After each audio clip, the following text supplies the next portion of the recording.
Look at Yogananda's song, I Am He. I am He, blessed Spirit, I am He, blessed Spirit, blessed consciousness. That's what I am. Not I am a human being, I am this body, I am this mind. No. I am blessed Spirit. I am blessed consciousness. Spirit is another word for consciousness. The awareness that is here happening right now.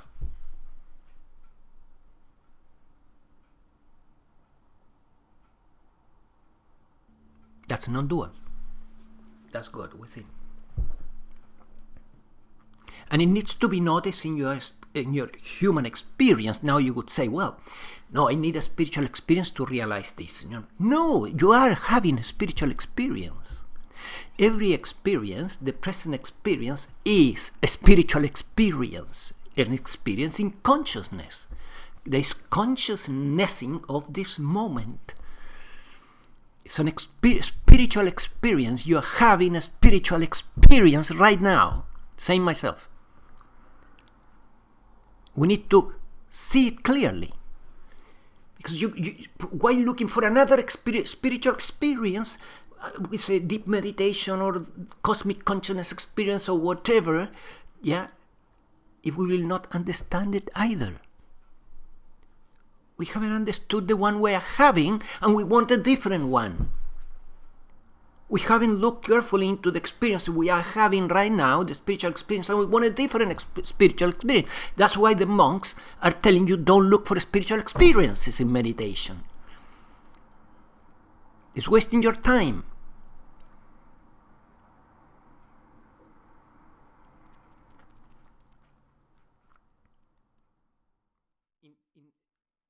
Non-duality points to two aspects of the divine. One is the formless and another one is the allness. We are talking about the formless. This song, I Am He, talks about the formless. I am the consciousness, the blessed spirit, the blessed consciousness. So you may say, well, but this is too intellectual, It's not intellectual. When you see, in your experience, when you notice the presence of awareness, the presence of consciousness in this present moment, that's not intellectual. That noticing is an observation. It's something that happens to consciousness itself.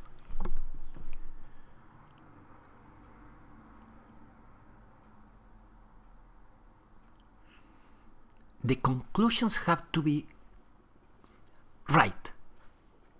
The conclusions have to cut through the maze of illusions after you have seen clearly.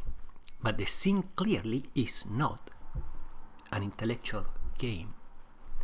The conclusions that come afterwards are insights of incredible value because they will reshape your whole belief system and you will never be the same again. Never be the same again. And you don't need a spiritual experience for that to happen. You are having a spiritual experience right now. It's this present moment. That's why the monks are telling you don't look for spiritual experiences. That's why Bhaktananda, he was in a satsang, and he was getting these little papers where people were asking a question. So he grabs the paper and he reads, in meditation, I am getting out of the body and traveling through Los Angeles. So what do you think about this? That's an quote, astral experience, right? It's not. It's an experience in consciousness, really, because consciousness is seen through the astral body. But anyway, this is what happened. Bhaktananda was very self-realized, meaning he was aware that he was consciousness. He was not Bhaktananda. Now, what was it that happened at that moment? He grabs the paper and he says, there's nothing interesting to see there in Los Angeles, And he passed by and grabbed another paper and began talking about the next question. So this is how much Bhaktananda was interested in spiritual experiences.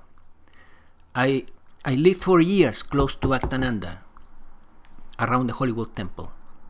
He was my counselor for years, same for my wife.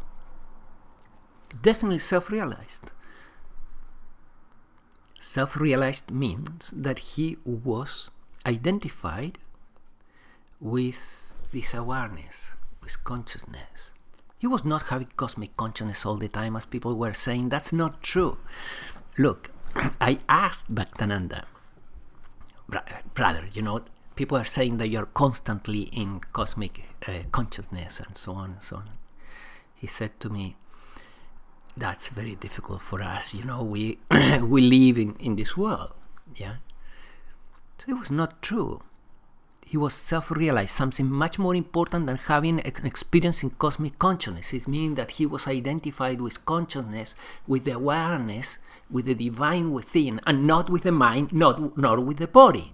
He was not identified with the mind-body organism. That is self-realization. He was identified with pure awareness, with consciousness. He was not constantly in cosmic consciousness, neither Yogananda. You don't need to be in cosmic consciousness all the time. You need to be identified with consciousness. You need to have clarity that you are consciousness, that you are awareness, that the only constant in your life is awareness. The rest comes and goes.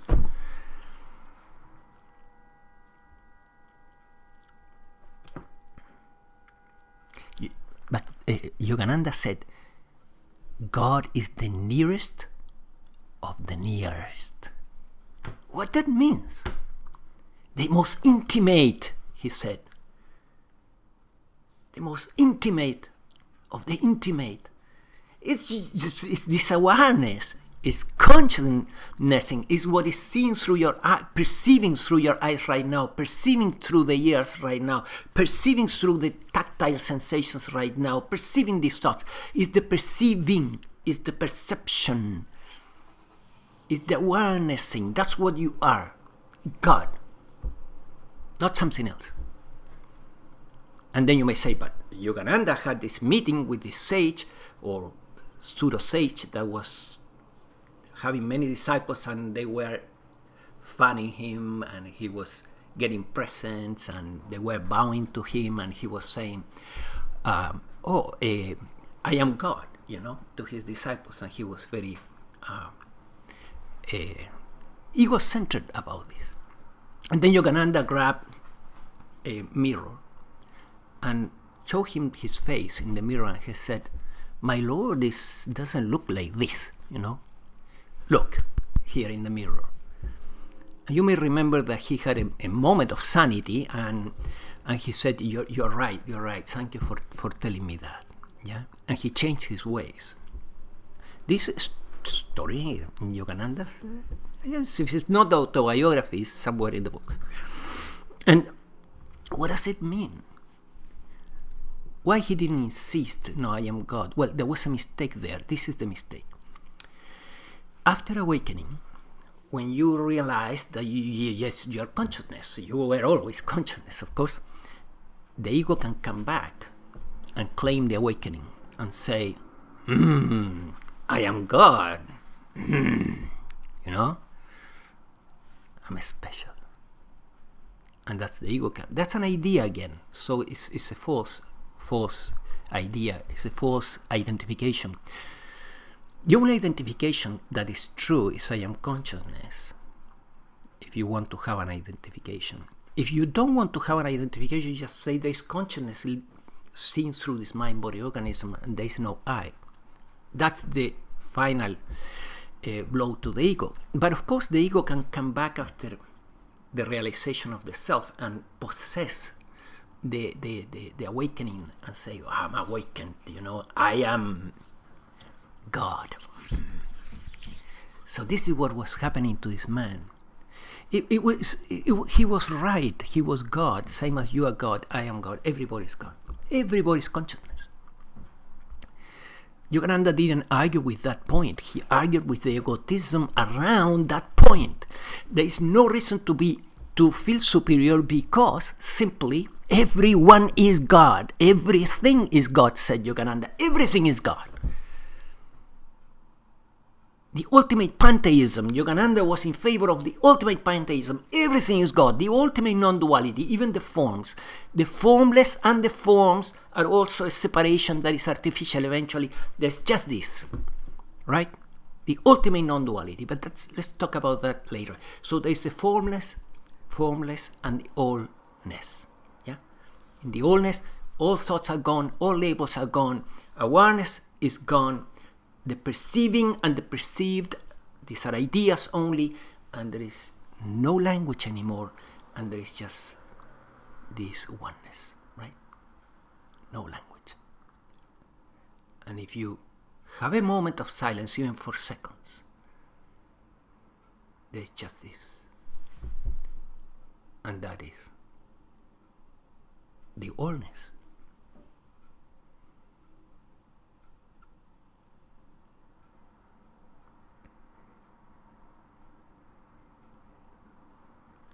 That allness with capital A, of course, has been called also the self with capital S. Remember, self-realization. That is the name, the branding of this organization, of the SRF. That's the goal.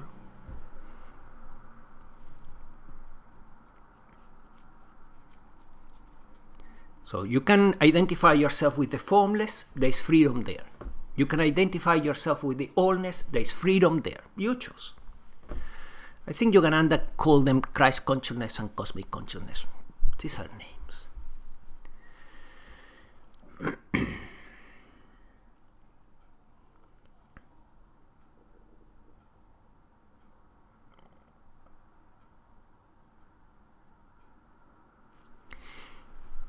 The experiencing cosmic consciousness that is in the autobiography has a reason to be there, and it's a good reason. Yogananda put it there because it was the carrot that he put in front of us, so that we would enter the spiritual path and begin to seek. But it's not necessary to be in cosmic consciousness to be self-realized. You can be completely in the human consciousness and be realized.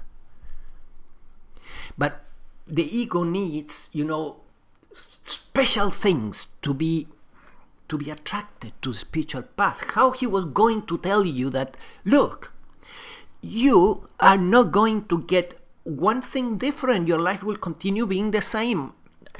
But come to the spiritual path and look for that. You would have never started. We started, and I remember I started because the experience in cosmic consciousness that he presents there in the book is extremely attractive for the ego. He wants to have that. I want to have that. It's impossible. Nobody can have that. When the cosmic consciousness experience comes, eventually, and is real and complete, there is no I. There's just that, allness, in the most expansive aspect. But even the human consciousness, you can experience this allness, because it's here, of course. It's here, it's everywhere. In the micro universe, in the micro universe, remember there is the micro universe and the cosmic universe, or the macro universe.